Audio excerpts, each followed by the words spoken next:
Shalom Pak Bambang, saya mau izin bertanya. Benarkah tidak ada perintah Natal dalam Alkitab? Mohon pencerahannya. Dan aspek yang berikutnya yang terakhir adalah kebenaran dalam ajaran. Pada ayat yang pertama tadi kita sudah membaca ayat pertama dan kedua secara khusus. Kepada siapa Kristus mempercayakan itu? Apa yang telah engkau dengar daripadaku, dari Paulus, dari para rasul, di depan banyak saksi. Jadi iman Kristen itu bisa diuji, bisa diverifikasi, bisa di cross check secara sejarah, secara arkeologi, karena ada banyak saksinya. Bukan sekedar klaim pewahjuan yang datang sepihak dari seorang tokoh, tidak. Banyak saksi. Percayakanlah itu, percayakanlah berita yang kamu dengar daripada rasul, dan dari banyak saksi itu percayakanlah kepada orang yang bisa dipercayai dalam mempertahankan kebenaran ajaran setelah dia berhasil membuktikan kesetiaan perilakunya yang benar kepada Tuhan dan juga cakap untuk mengajar orang lain. Lalu Paulus memberikan sekelumit contoh pada ayat 8. Ingatlah ini. Apa yang diingat? Yesus Kristus yang telah bangkit dari antara orang mati. 1. Yang telah dilahirkan sebagai keturunan Daud. 2. Itulah yang kuberitakan dalam Injilku. Jadi Injil yang diberitakan Paulus itu adalah Injil kebangkitan Kristus dan Injil kelahiran Kristus.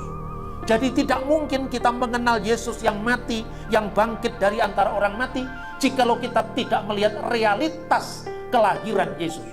Maka inilah pesan Natal sekaligus pesan Paskah.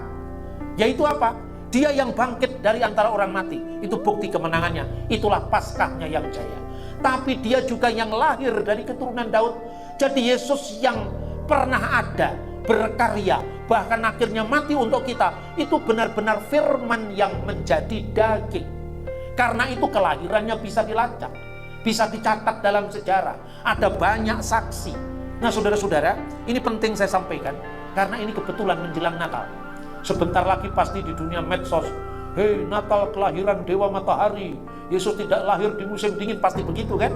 Ada banyak orang yang bingung, tidak ada perintah merayakan Natal dalam Alkitab. Lah ini kan perintah untuk mengenang, perintah untuk memperingati. Ingatlah, apa yang harus diingat? Yesus yang bangkit dari antara orang mati.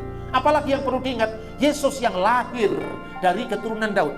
Saudara-saudara, dalam bahasa asli Alkitab, perintah untuk mengingat ini sama dengan perintah untuk mengingat kematian Yesus yang dirayakan lewat perjamuan kudus. Lukas pasal 22 ayat 19. Lalu ia mengambil roti, mengucap syukur, memecah-mecahkannya dan memberikannya kepada mereka, katanya, inilah tubuhku yang diserahkan bagi kamu, perbuatlah ini sebagai peringatan akan aku.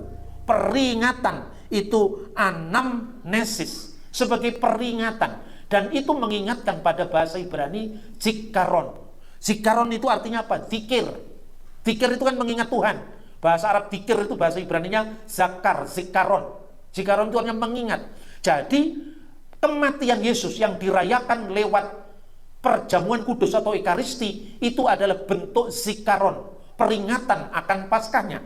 Kemudian 2 Timotius juga menggunakan kata-kata yang sama. Ingatlah, juga berakar dari kata zakar, zikir, mengingat. Apa yang harus diingat? Kebangkitannya dari antara orang mati dan kelahirannya dari keturunan Daud. Kenapa kelahirannya dari keturunan Daud? Karena Mesias akan lahir dari suku Yehuda. Kenapa ayat ini muncul? Ini yang menjadi masalah. Dan banyak orang mengatakan tidak ada perintah merayakan Natal dalam Alkitab lain. Ingatlah akan Yesus yang lahir dari keturunan Daud. Dan ini bentuk juga peringatan.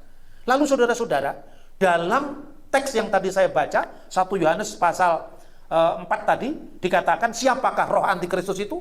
Siapakah roh Dajjal itu? Mereka yang menyangkal Yesus telah datang sebagai manusia. Rupanya pada masa Paulus sekitar tahun 60-an, kelompok gnostik itu sudah mulai muncul. Makanya Paulus mengutip dalam 2 Timotius pasal 3 tentang situasi manusia di akhir zaman. Lalu Paulus mengingatkan, itu bacaan-bacaan mungkin minggu depan ya, pasal 3 itu tentang Yanes dan Yambres, yaitu siapa? 2 ahli sihirnya Fir'aun. Menurut tradisi Yahudi itu, dua ahli sihirnya Firaun itu namanya Yanes dan Yambres. Itulah yang membuat sihir yang menyesatkan orang Israel. Berarti Paulus dalam 2 Timotius sedang berbicara tentang fenomena ajaran sesat. Ajaran sesat dalam sejarah gereja cuma ada 2 asalnya. Dari filsafat Yunani yang menyangkal Kristus dan dari orang Yahudi yang menekankan penyangkalan tentang Kristus sebagai Mesias, anak Allah dan juru selamat. Hanya 2 ini. Dan ajaran Gnostik itu yang pertama-tama merusak kekristenan. Sehingga Rasul Yohanes mengatakan sekarang ini sudah banyak muncul antikristus, yaitu fenomena ajaran sesat. Itulah sebabnya berdasarkan amanat untuk mengingat yang lahir dari keturunan Daud tidak lama setelah zaman gereja mula-mula, tahun 126, dalam dokumen yang dinamakan Liber Pontificalis, Natal mulai dirayakan tahun 126.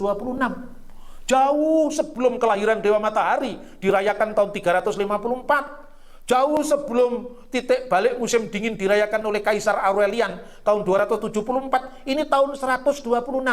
Dan dalam Liber Pontificalis itu dikatakan, saya kalau bicarakan selalu banyak saksi. Karena Rasul Paulus kan mengatakan, sudah banyak saksi untuk orang cakap mengajar. Apa itu?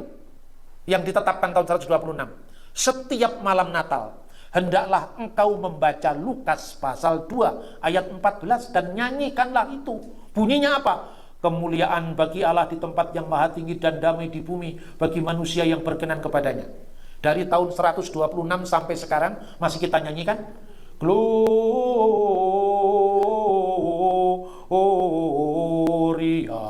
in excelsis Deo. Itu lagu. Oke Pak Bambang, penjelasan Anda sangat mencerahkan dan menguatkan iman kami. Terima kasih, Tuhan Yesus memberkati.